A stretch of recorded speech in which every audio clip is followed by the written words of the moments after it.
Marc, capítol 8, versets 14 al 21. Els deixebles s'havien oblidat de proveir-se de pans, i tan sols s'emportaven un a la barca. Jesús els va fer aquesta advertència: estigueu alerta, aneu amb compte amb el llevat dels fariseus i amb el llevat d'Herodes. Llavors es posaren a discutir que no tenien pans. Jesús se n'adonà i els digué: per què discutiu que no teniu pans? Encara no ho enteneu ni ho compreneu? És que el vostre cor està endurit?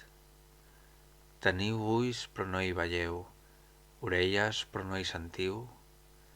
No recordeu quantes cistelles plenes de bocins vau recollir quan vaig partir els 5 pans per als 5.000 homes? Ells li responien: 12. I quan vaig partir els 7 pans per a les 4.000 persones, quantes paneres plenes de bocins vau recollir? Li diuen: 7. I els digué: encara no ho compreneu?